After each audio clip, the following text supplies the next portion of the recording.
Advisory Committee, Operating Budget Committee.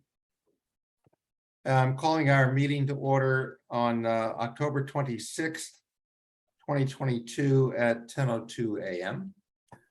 We have a quorum. The business today is to review the FY22 Q4 budget update. Brian, is there anything else we're going to cover? We have time at the end. We can approve some minutes, but let's get to the meat of the matter here. Okay. Is the MBTA going to take the lead in presenting this overview? Mary Ann O'Hara will do it. Great, thank you. Mary Ann, please take it away. Okay, thanks, Rory. Thanks to the advisory committee for inviting us to go through our fourth quarter results for fiscal year ended June 30th of 22.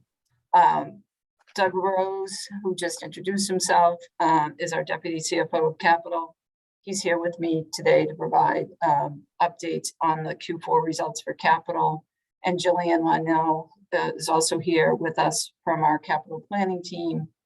And she'll answer any capital questions that you might have as it relates to the capital investment plan or the CIP. What you're going to see as we walk through the deck, we have an operating section and a capital sections. But on the operating side, you're going to see some themes that we saw throughout most of 22. The first one is a heavy reliance on one-time federal money. So those are the COVID relief funds that we got in 2021 and 22.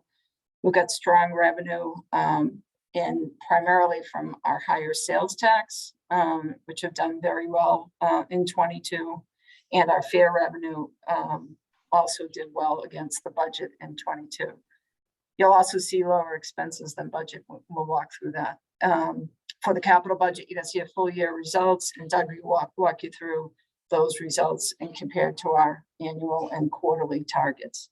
So if we go to the next page, so this is our operating statement of revenue and expenses. If you look at the year-to-date results, which are in the orange column, we came in at $816 million of a positive net revenue balance for the year. That is about $400 million better than budget. And it's made up of revenues that are better than budget of $252 million and expenses that are lower than budget by about $147 million. On the revenue side, and you'll see more of that as I go through the slides. What you'll see on the revenue side is fare revenue's done better. You can see the $122 million. That's because we had selected scenario 3 for fare revenue. On-source revenue slightly a bit ahead of budget, and the non-operating revenues are up 5%, and that's primarily from sales taxes. Just going down the table, wages and benefits are also favorable by about 7%. We haven't hired up to our budgeted vacancies, as well as we've had some attrition that's prevented us from making the budgeted number. On the non-wage line item, we're about $91 million, and that's related primarily to some of the higher fuel taxes that we saw starting in February of 2022. What's of note on this page is if we pull out the one-time federal money, if you look again at the orange or beige column, if you take out the federal relief money of almost $1 billion, the 948, we would have a deficit of $132 million. If we can move to slide 3. So this slide now goes into the quarter. I just went through full year results. So for the quarter, our net revenues, again, looking at the beige or orange column, they came in at net revenues were $165 million, or about $64 million better than budget. The $64 million is driven by $45 million of higher revenue than planned and $19 million of lower expenses. Revenue for the quarter was higher again due to the budgeted results in fare revenue and non-operating revenue. And I'll go into greater detail on the next slide on those variances. Expenses too were better than budget. They came in lower by $19 million, mostly in wages and fringe benefits. And those are also offset with higher non-wage costs. Debt service came in lower than budget primarily as a result of a mid-year restructuring of debt portfolio of about $5 million, as well as lower interest rates in our variable rate bonds and commercial paper accounts. Now, if you look at the comparison of the pre-pandemic, so looking at the fiscal year Q4 19 actuals and see the variances at the far right. So looking at revenue and expenses compared to the pre-pandemic in Q4, looking again at the Q4 19 column, fare revenues as compared to fiscal year 19, you can see are lower in absolute dollars by 80.9 on the table, the first line, 81 million to the pre-pandemic levels. We're very far away from the pre-pandemic levels for fare revenue. You can see that factor by looking at the fare recovery ratio, which is about in the middle of the chart. So the fare recovery ratio actuals is 20% for the quarter versus in fiscal year 19, we're at 42%. And that basically meant that we were covering 42% of our costs to operate the service in 19, and now we're half of that number. So we continue to monitor fare revenue closely, and if there's any possible upcoming trends that may impact the projections, we'll adjust our numbers in the new fiscal year if that trend continues. For revenue, you can see how the reimbursement of one-time federal relief money today has inflated our revenue totals. Looking at the far right column, the 29%, because we started with a low base, and supplemented the loss of fare revenue, which is down about 47% again, and outsourced revenue. Looking at expenses overall, you can see a 7% increase through a combination of fuel prices, other pricing pressures, contractual increases for the commuter rail ride, COVID cleaning costs, and we have collective bargaining pressures that are impacting our numbers. If we can move to slide 4, please. So this is our revenue summary, which details the various operating and non-operating revenue line items for Q4. So for revenue for the fourth quarter, we had $739 million. Again, looking at the orange column, which is $45 million higher than the plan, with primary favorability in fare revenue and sales taxes, which are offset with lower planned federal COVID relief revenue. Fare revenue came in at $34 million higher than the Q4 budget, and I'll walk you through those results in more detail on the next page. Like we saw in prior 3 quarters, updates earlier this year, the sales tax revenues continues to perform well above the budget by $33 million, and is actually performing better than the benchmarks. Outsourced revenue performed better than budget by $4 million. The federal relief money were approximately $36 million lower than budget due to completing the drawdowns of the federal COVID relief funds earlier in the year. Moving to fare revenue collection on slide 5, please. So for June and May, actual results, you can see it in the chart, came in at, you can see 53% in the blue bar chart for May and June, while April came in at 51%. All 3 of the months exceeded scenario 3, but missed scenario 2. And that's an important trend that we're currently seeing. You will notice that the last 4 months, we have trended around the low 50% or around $30 million a month. Before COVID, we were at a high in February of 20 of about $60 million a month. That trend is lower than what we budgeted for fiscal year 23, as we assume scenario 2. And when I present Q1 results, which I'm going to present in December, Q1 results, we will quantify any budget exposure related to fare revenue if that path continues. For the full year, actual results continue to trend within all 3 models. So throughout 22, we hit all 3 of those bar charts and lines. So we're within the 3 ridership models. And we ended the year with higher fare revenue than budget. Again, we picked scenario 3, which we will continue to track closely as we move into the new fiscal year. So for the year ended, we have about $122 million of favorability in our fare revenue line item, which I just showed you on the prior pages. Moving to slide 6, which is our spending summary. So total expenses, again, looking at the orange beige column, about $574 million. which is about $19 million higher or lower than budget. You can see in the table that the primary driver of the lower expenses compared to the budget are 4 items. 1, wages and fringe benefits. 2nd is purchase transit services, which is offset with higher materials and services and higher insurance costs. Taking those drivers separately and one by one, regular wages and benefits is close to $12 million lower than the budget through a combination of factors. First, hiring has been challenging in this labor market, but we continue to make resources available to the human resource team to maximize this effort. For the fringe categories, the lower headcount combines with the fact that the budget had assumed larger increases in pension contribution rates and healthcare costs than what we realized. Purchase transit services are lower than budget by approximately $2 million, primarily due to lower ridership on the ride during the spring, which limited the expenses, and that was offset with commuter rail higher fuel cost. Materials and services are higher by approximately $3 million, primarily due to higher fuel costs at the pump and higher utility costs. And I know all of us have experienced that over the last couple of months. Q4 is normally a higher spending quarter as payments are trued up by the end of the fiscal year. Debt service for the quarter came in lower than budget, primarily as a result of a mid-year restructuring of our debt portfolio, as well as lower interest rates on our variable rate bonds and lower balances in the commercial paper program. Moving to slide 7, which is the last summary slide on the operating budget, then we'll move into capital. As you know, the budget is a dynamic document. We will see variances to budget next year, just like we have seen them in all prior years. At this point, we have already identified certain areas where there potentially could be a positive or favorable budget variances in places where there could be risk or exposure. And we want to highlight those.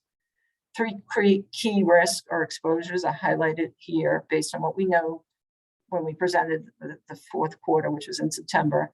And these are not a surprise at all to us. So first is fare revenue, as estimates increased by 137% from the fiscal 22 budget, and assumptions improved from scenario 3 to 2, aligning with actual results. We could see lower fare revenue in fiscal year 23. Fuel pricing, as Massachusetts and across the country and across the globe, currently we're all facing record high fuel prices.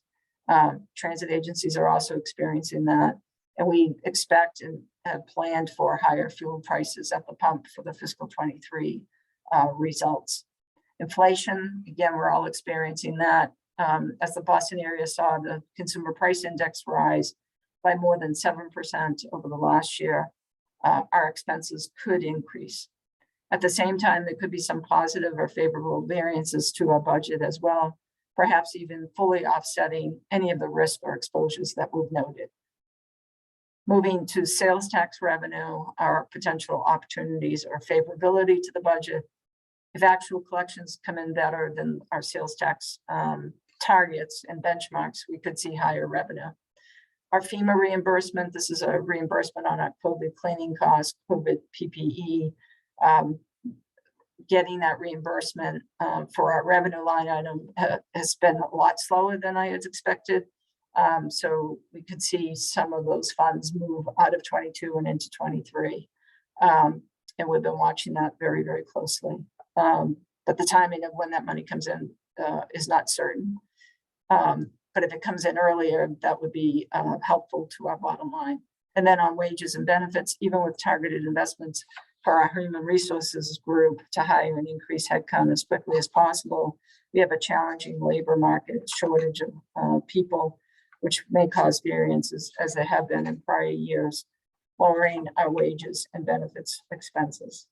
And lastly, debt service could decrease. We continue to look at our debt portfolio to reconstruct it and construct it in a different way to enhance our stability, kind of have flat debt service and minimize year-to-year variances. And as you may recall, the last pro forma exercise we did in December of 21, the FY24 budget gap was over $350 million.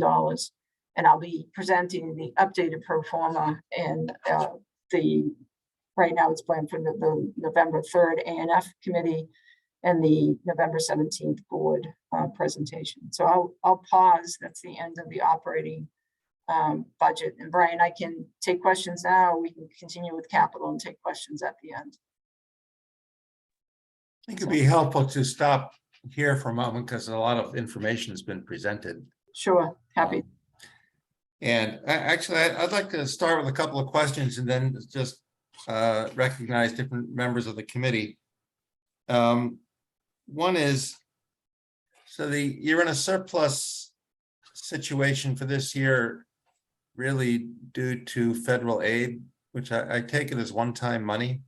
Correct, yes. So the expectation for the coming fiscal year is, does that assume zero one-time money, or is there some other source now? So for the FY23 budget, we use the surplus COVID dollars. We put it in what's called an operating deficiency fund. And we use that one-time revenue to solve the FY23 budget. Without that one-time money, we would not have been able to solve the 2023 budget. And given the amount that's in the fund, will you exhaust the deficiency fund in fiscal 23, or will there be a carryover into future years? I'll be talking about that during the pro forma presentation in November. Okay. The second question is, with the unfilled positions, and I know we certainly had that experience in Belmont, that we had a lot of unfilled positions, which led to a healthy free cash position. But at the same time, we weren't able to deliver a lot of services because we didn't have people. Have these unfilled positions resulted in service cuts that are visible to the public, or are they more maintenance or something that's less visible, or what impact has that had by having so many unfilled positions? The way I would answer that is we're human resources, and we've also hired an outside recruiting agency. We're focusing on hiring operators. That's our number one priority, and safety positions. I would say we've changed some of our service offerings. I'm thinking of the commuter rail, because of the way riders have changed their behavior. We have more commuter rails available on the hour, because that change has been made based on COVID. I know on the bus side, we track our number of drop trips that we have. We monitor that on a fairly regular basis. In the budget, we provide funding so that we can have service at 100%. So the budget assumes we've got 100% of the dollars we need to provide service on all of our modes to our riders. How that's implemented, that's more of a operations question, but for the finances, we're fully budgeted to operate at 100% of service. Okay, my last question is, I know at the worst part of the epidemic, both, at least in Belmont, the bus ridership was down a lot, but the commuter rail, we're on the Fitchburg line, I think was down about 95%. Now the buses maybe are not fully back to pre-COVID levels, but they're pretty full. The commuter rail, I'm not so sure. Did you have separate forecasts for bus versus commuter rail ridership? On the financials, the way we do the ridership models, the OPMI and MassDOT Research did modeling, so that takes all the modes of transportation, and they produce a percentage that we use to figure out our fare revenue numbers. So it's figured out. It's not but kind of behind the scenes. There's modeling that's gone on by OPMI and MassDOT, and the output you see in these numbers here. So finance does not go mode by mode, but the OPMI or analytical team does, and we use their output to figure out the fare revenue numbers. And also, I just offer, there's a board meeting tomorrow, and typically when the GM speaks, he goes through ridership on a most recent basis, so you can see by mode how we're doing for commuter rail, bus, heavy and light rail. So that's another place you can get that information. Okay. Let's go around the committee. Josh, I see your hand is up. Thank you so much, Roy. And hi, folks. So I want to understand why debt is not looked at as a risk with rising interest rates. Yeah, that's a great question, Josh. We issue bonds typically in the spring. What we've been doing, like the treasurer, you might know his name, Pat Landers, started February of 20, right before the pandemic. And I think he's been in state government for a number of years, worked at Lehman. I think he's pretty well known within the state. What he has done with his assistant treasurer, Christina Marin, they've come in, the interest rates back in 20 were good, right? 20, even 21, it's more recently in calendar year 22 that we'll see interest rates, 75 basis points. We're going to see more of those coming. I'm sure you all are reading the same papers I read. So the existing portfolio, is pretty well weighted to lower interest rates. The newer issuance that, as we do the pro forma projections, you'll see those numbers when I present those in November. We have accounted for higher rates. But if you look at the total, we've got about 8-9 billion of debt. If you look at most of that is on the lower end of the interest rate, projections. The newer stuff will be higher, but even higher, it's not. If you guys remember the 70s, I remember the 1970s when we got to, and I was still in grammar school, I think, in the early 70s, but I was in high school by the time the end of the 70s. But I remember one of my first jobs and talking to people who went through that decade saying, it was a crazy time. So we're not at the 20%, we're still single digit interest rates. So, most of our portfolio is weighted towards the lower rates because we'll refinance a ton of money. Please thank the treasurer for me. I will. He's worth his weight in gold. So second issue is a question I have relates to what we might see with headcount. I don't follow everything relating to pension debates that closely, depressing arguments. Brian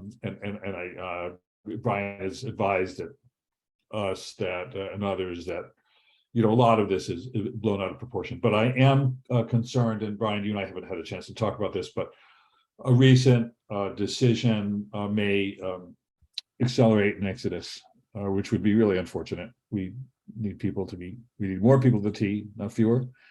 But I don't know if that is something that's contemplated, or sometimes around a transition of administration. That's also something. So I don't know whether there's a way to budget for that, or that would be the sort of self-fulfilling prophecy you want to avoid. So we don't really have to get into that too much. It's really a concern of many advocates and advisory board members to make sure that we are just able to staff up and not have to replace lost talent. I would agree So with you. Yeah, I would. Sorry, I interrupted you, Josh. Do you want to finish? No, go ahead. So I completely agree with you. We're very concerned about retention and the pension arbitration that was announced. I think that was end of August, September timeframe. I can't go into details. It's still in negotiations with the unions, but I know the GM and the DGM and the CAO and a lot of us are trying to make sure we keep people that are critical, and we're looking at different ideas on ways to entice them to stay. And I can't really say more than that, but things will be coming out shortly. Yeah, totally understood. And then Brian, separately, if there's something the advisory board can do to be constructive in this area, worth a separate conversation. But those are the two big things. I really appreciate the lens on this, and we'll be really interested in what trends persist for the current fiscal year and beyond. But I know we all are. Yes. We want more people, more riders, more more revenue.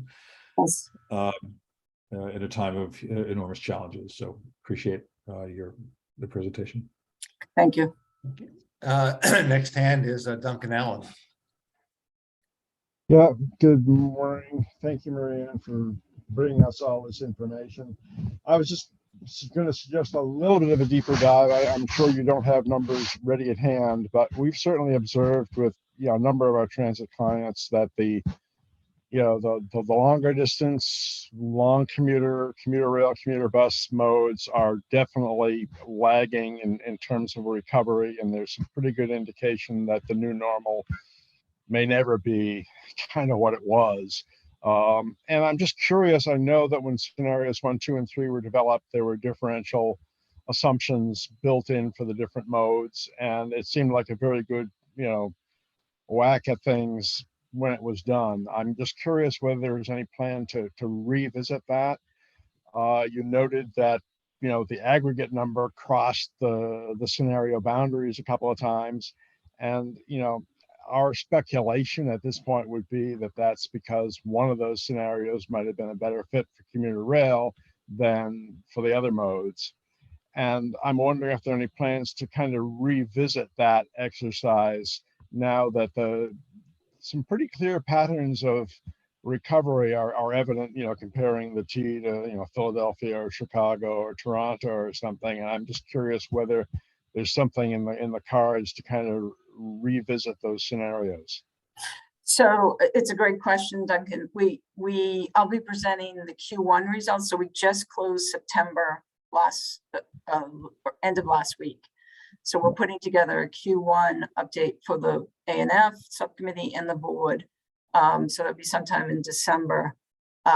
We have been looking at our numbers even before September was closed, and we are concerned, and you'll see this, that because we selected scenario 2 this year, we have to get to by June of 23. I think it's 70 in the 70% levels.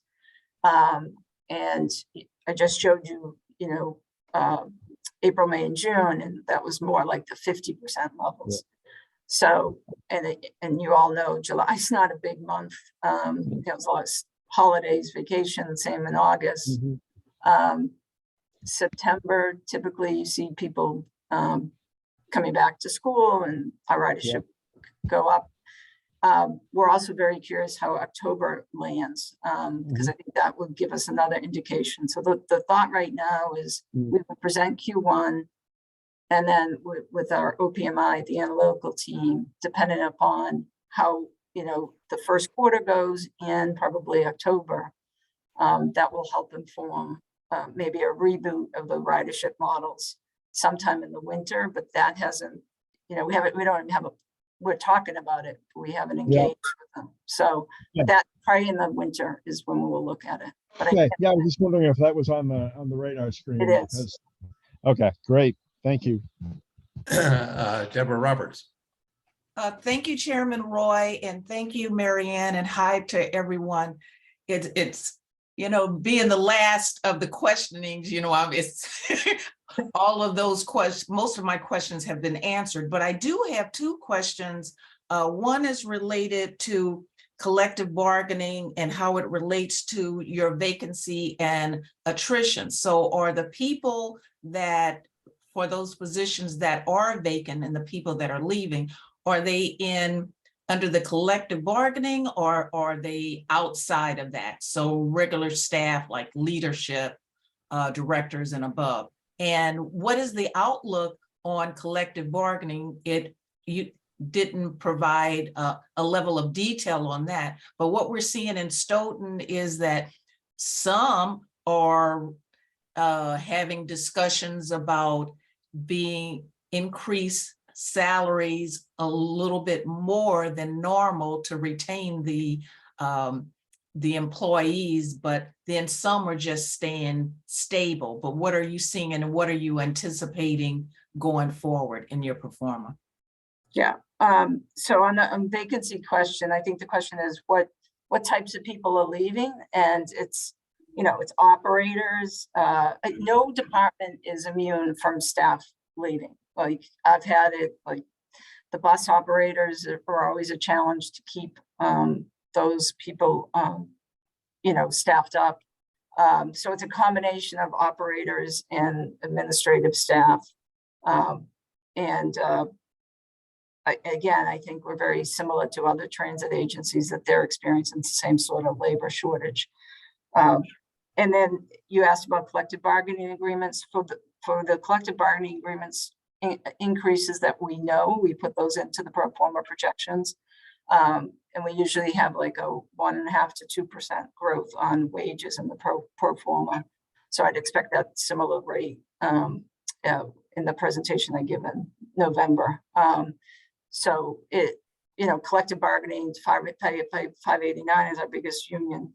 And we typically negotiate with them, and then the other unions fall. But we use a projected number that has in the past worked well for us as we do the pro forma. Well, thank you so much. I didn't know if you'd heard any more that they are going to really the ask is going to be much more than that. What did you say, 1.5%, or what has been trending in the past? Yeah, But right. Yeah. Mm-hmm. But going on to the second question is diversity, equity, and inclusion. I noticed that there is not a line item in the budget for diversity, equity, and inclusion. And I just wanted to gently ask a little bit, why is that the case? Because I know MBTA is fully, and that's a priority for your organization. But I just found it a little strange, and I thought I would ask. Yeah, another great question, Deborah. We have a DEI group. It may not have been mentioned in what I presented here, but Chavez Rojas is our lead in that group. And I think he has, I want to say 5 or 6 people.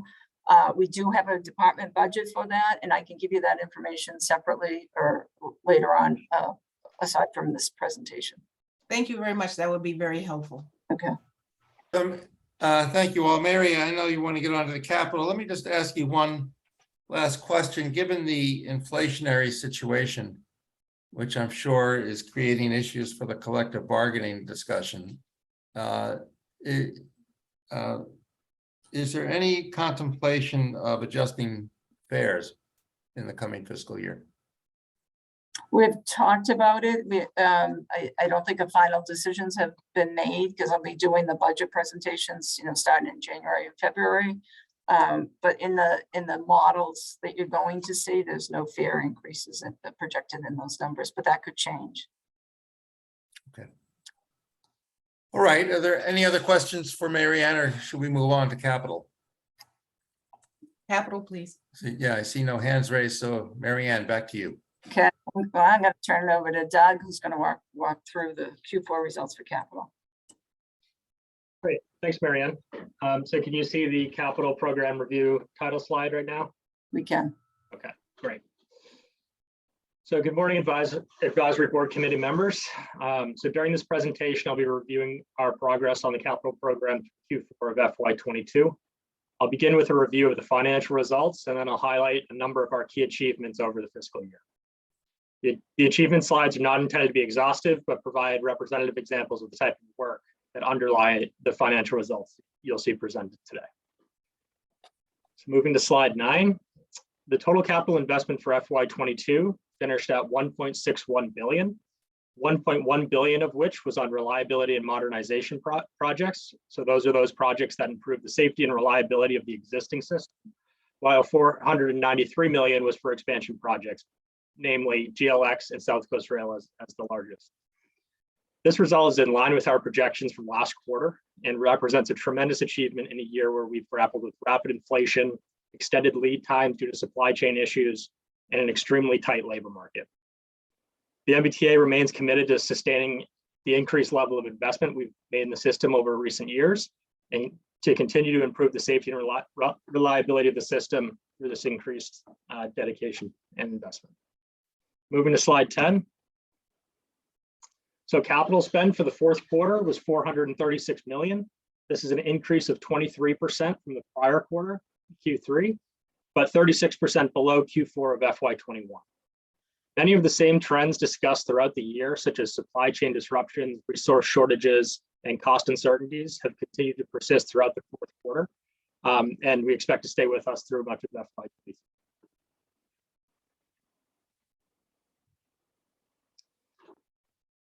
The $436 million in Q4 spend brings our year-to-date total spend to $1.61 billion. The fourth quarter followed the typical seasonal pattern that we see. So Q4 was the strongest quarter, with May and June coming in well above the average monthly spend for the year.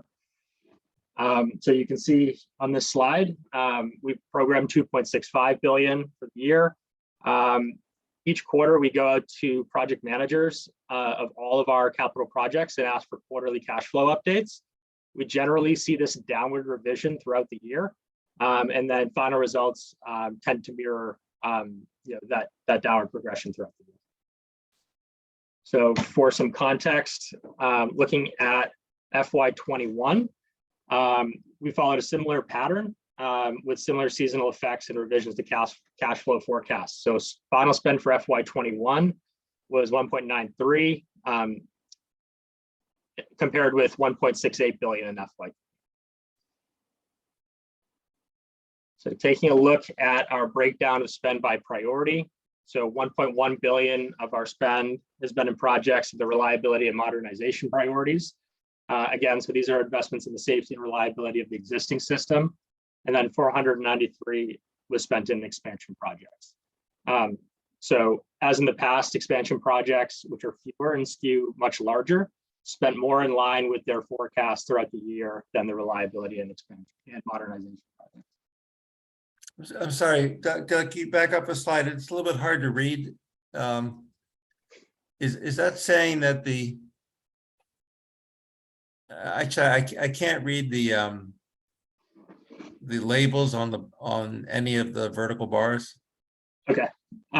Yeah, so I can walk through the slide a little bit slower. So the green bar that you see on the left here, yeah, for both expansion and reliability and modernization, this is the FY21 actual results.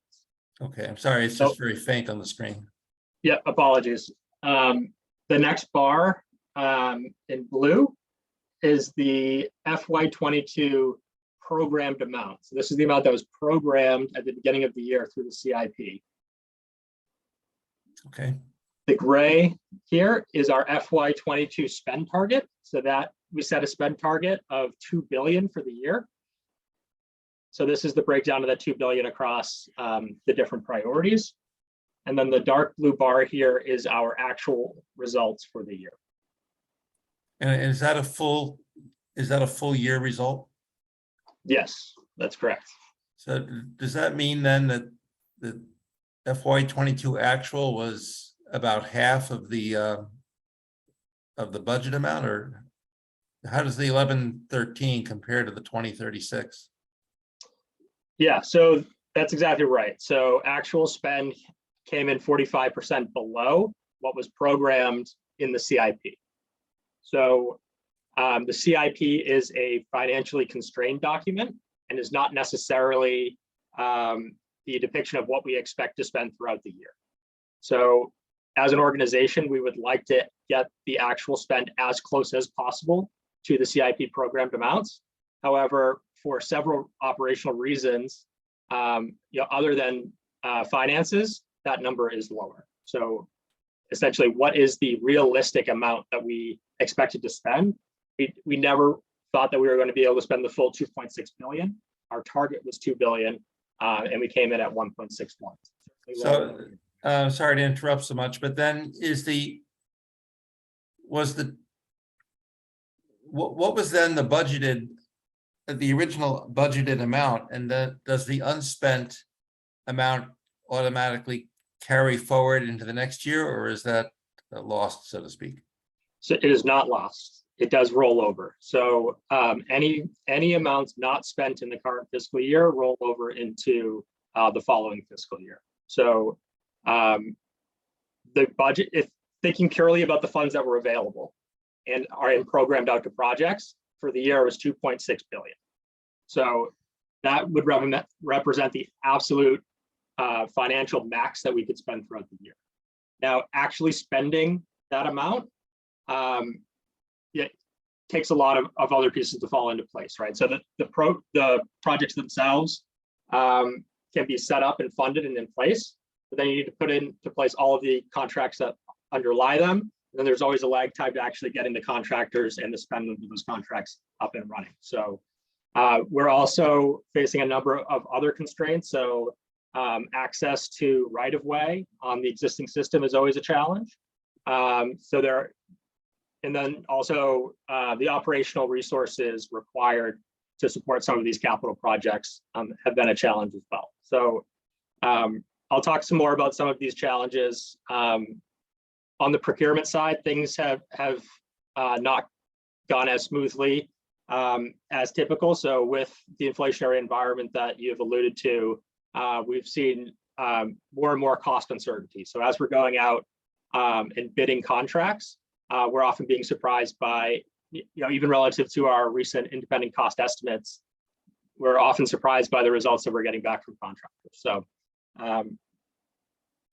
some of the lag in spending is also due to some of the supply chain issues that I mentioned. So a lot of our materials that we need to complete these projects are long lead time items.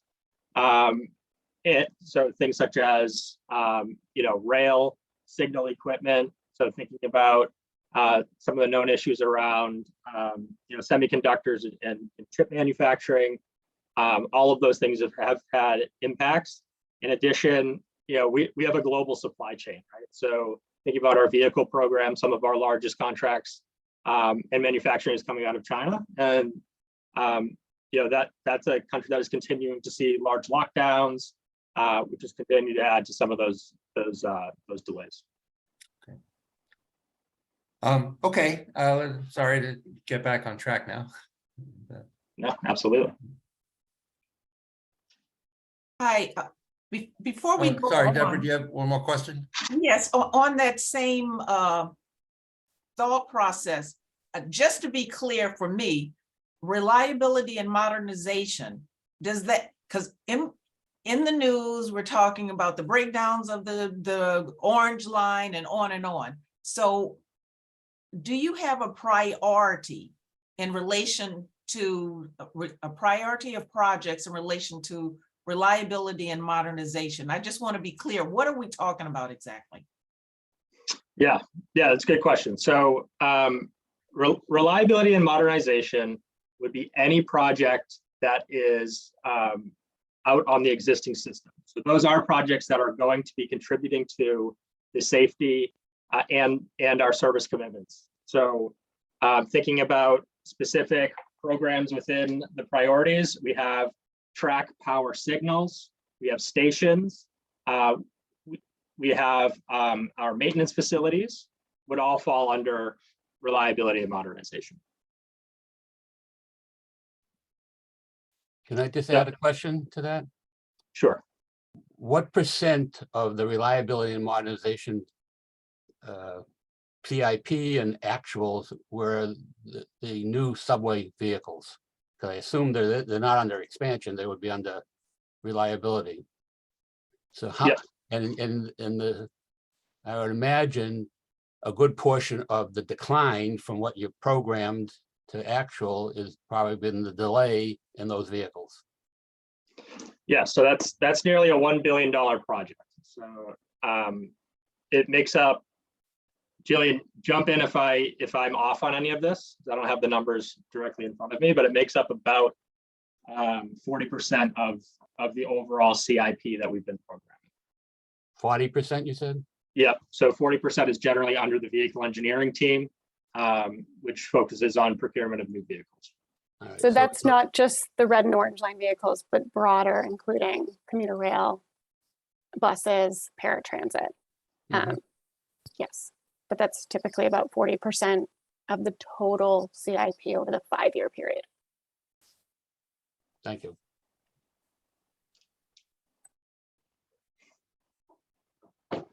Okay, Doug, continue. So moving on to slide 14. So this takes a look at our planned construction contract awards in FY22. So our goal for the year was 759 million in new construction contracts letting. The actuals came in at 259 million. So there were 2 new construction contracts awarded during Q4. So that was the fare transformation or automated fare collection installation for transit, and then the duct bank repairs project. So similar to thinking about how the cash flows that don't materialize in FY22 get pushed into the next fiscal year. The same effect happens here. So many of these procurements were planned at the beginning of FY22 to be let before the end of the fiscal year. However, many have gotten pushed into FY23 for a variety of reasons. So going down the list, so Quincy Bus Maintenance Facility, so that will be brought to the board in December or January. I think this is one that was very well covered publicly. So there were some additional cost increases in terms of the way that the bids came back originally, and the MBTA has gone back and rethought our procurement approach. And we are moving forward with a short list of bidders and expect to go to the board in the coming months. Next up, fiber optic resiliency. So that will be brought to the board for a vote tomorrow. So contractor has been selected and we're moving forward with an award. South Station Tower 1 and the system-wide radio procurements were brought to the board in September. So those, while they didn't make FY22, have been advanced and awarded. So I think those are really the largest ones that got pushed out of this fiscal year into FY23. Any questions?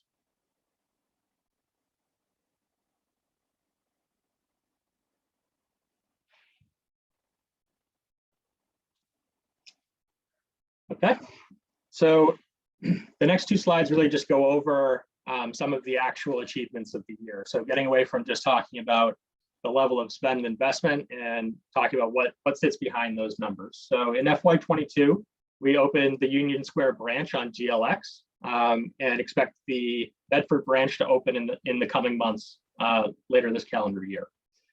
Also, the Green Line E branch track replacement was finalized. So we had done a 30-day shutdown during the fiscal year to facilitate execution of this work. So 2,500 feet of track was able to be replaced. We completed delivery of all of the Type 9 Green Line vehicles, so adding 24 new vehicles to the fleet. The Type 10 procurement was also just recently awarded by the board. The Green Line train protection system. So this is the technology that will prevent future train-to-train collisions on the Green Line, reach 34% completion. So this includes equipment design, and then there's equipment that needs to be actually installed on both the vehicles as well as on the right-of-way.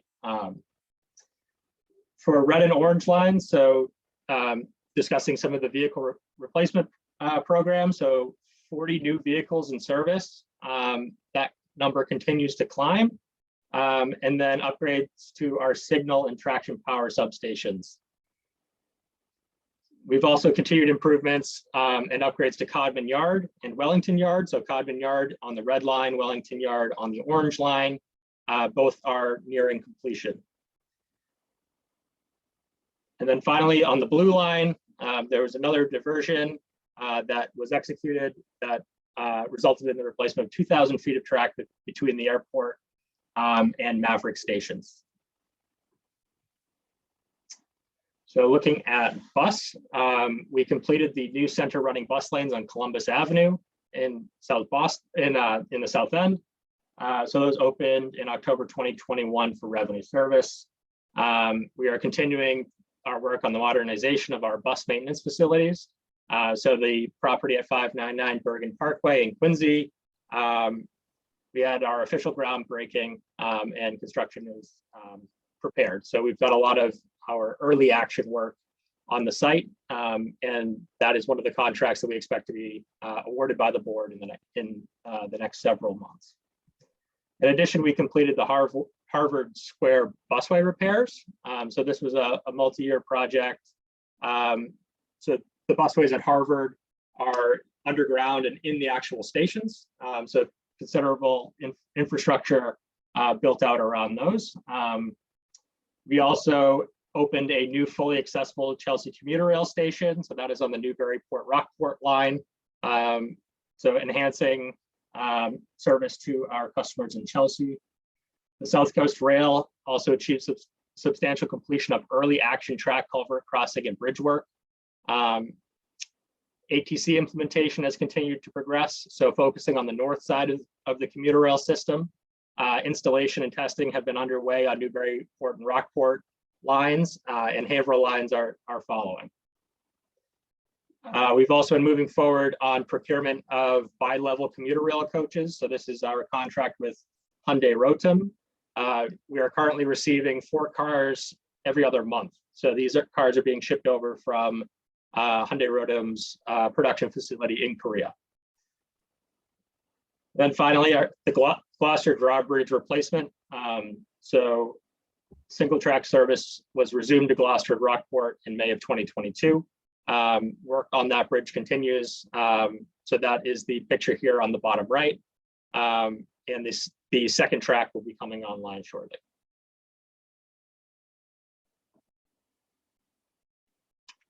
That concludes my remarks. Are there any additional questions? Well, thank you, Doug. You know, the capital needs for the T seem enormous. The projects that have been described here seem very good. There are some big picture questions out there that I wondered if you could talk about for a little bit. For example, we heard in a recent meeting about this dilemma, really, that a lot of the locomotives, diesel locomotives, are reaching the end of their service life. And there's this question to replace them, or how does that get reconciled with a desire to also electrify certain branches at least? And because if you buy new locomotives, you may be locked into them for the next 30 or 40 years. So what's the process involved for dealing with that? Yep. Jillian, is this one that you'd like to take in terms of our planning efforts? Generally address it. I mean, I think, as you acknowledged, that's a known challenge right now within the organization, and how we sequence our transition to electric facilities on both the bus and commuter rail side, because the bus is also an area where we're actively looking into how we are going to sequence investing in not only the vehicles, but also the facilities that we need. So I think within this existing CIP, an initial amount of planning has been invested in order to figure out what that appropriate sequence is. I don't have any specific answers at this time as to how they are planning it, but I can just confirm, as you suspect, that this is an ongoing conversation that's going to continue as we kind of figure out what resources are there to allocate towards that transition, because there are a lot of competing needs across the network in terms of all of the safety investments and the transition to battery electric. So no easy answer, unfortunately, and I apologize. Brian, your hand is up. Thanks, Roy. I guess just two comments more than questions. You know, I wouldn't worry too much about the budget versus actual spending on this side of the ledger. You know, they're targeted spending, and it's you know, the targets haven't been met. A lot of that has to do with just the way contracts are written. I think there's a tendency to over promise from the departments on what they can deliver in a fiscal year. So the fact that it's below what was budgeted, to me, is not that big of a deal. It's more about what those projects deliver that matters. And I guess I would just also note, and maybe this is more of a question, you know, given the cost to the operating budget of opening things like GLS, so GLX, South Coast Rail, the bus network redesign, you know, I just have real concerns as we head into 24, 25, and unless there is a big fix that we run the risk of not being able to afford to operate these new services that have been paid for. And again, it's I guess take that as a comment, but we really need to be careful what we kind of wish for here, and ensure that we have the dollars to operate them. So, thank you. Thank you, Brian. Josh? Thanks. Yeah, I think the battery EMUs should have bidirectional charging so that like we can power them with our phones. No, that's not serious. I guess I've observed that like a lot of the underspend is because we can't get steel from Brazil and, platform material and so forth, things that are pretty understandable. One thing that I'm curious about is cost escalation. It costs so much to build projects here, no surprise to any of you at the T or others on the call. But what is the forecast for our capacity in the private sector to actually construct the projects that are in the pipeline? Is there enough talent out there on the construction side, and for that matter in the design engineering side? Is that a factor here? Yeah, that's a really good question. I am certainly not the best person in the organization to answer it, but I can speak to some of the efforts that our capital programs and other delivery departments have been working on. So we do actively engage with the private sector and contractor community through a number of different organizations. I think, our movement to leverage 149A procurement and looking towards, CM at risk delivery model for some of our projects is evidence of some of those efforts. So getting away from some of our traditional design bid build delivery methods and the contractors that specialize in that method, right? So I think as we continue to explore some of these other delivery methods, we are also increasing the pool of contractors who are going to be interested in bidding on the project. So certainly a consideration that has been being weighed and worked on internally, but there are other bottlenecks that I think come before the contractor community's capacity. I hear you. Thanks. And probably an industry-wide issue as well. We're not Certainly. Yep. We're unique. Great. Well, I appreciate your efforts and Jillian's group and others. So, Deborah, your hand is up. Yes, thank you, Roy. It's really not a question, it's more of a comment. And it is really congratulations. It's not until you see the list of all of your accomplishments and how you manage through this challenging environment. You have to give yourself a pat on the back. You get so much negative news, especially in the press and things like that. But for me personally, it was not until I saw your complete, and I'm sure it's not an exhaustive list. This is just your top, whatever number that's here, a list of accomplishments. So congratulations on that. So thank you for sharing.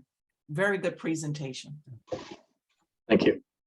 Yes, thank you as well. It's also 11 o'clock and I'm mindful of everybody's busy day. Brian, can you give us an idea of how often we will have these meetings and have an opportunity to comment on what the T is doing? Yeah, I mean, I would love to do this quarterly as the team updates the board of directors and the administration and finance committee. If we could also build in time to update this group, I think that's be a very positive step forward for transparency and oversight. I agree. Well, is there any other final comments? But we are really at the end of our allotted time. Just thank you, everybody. Yeah, and thank you for our opportunity to present Q4 results. We really appreciate that. Yeah, this is great. And Brian has emailed the presentation around, so I'm glad to have it. I guess with that, I would entertain a motion to adjourn. Move to adjourn. Is there a second? Second. All in favor? Aye. Aye. Right. We are adjourned. Thank you, everybody, and we will see you next time. Thanks. Yeah. Thank Bye-bye. you.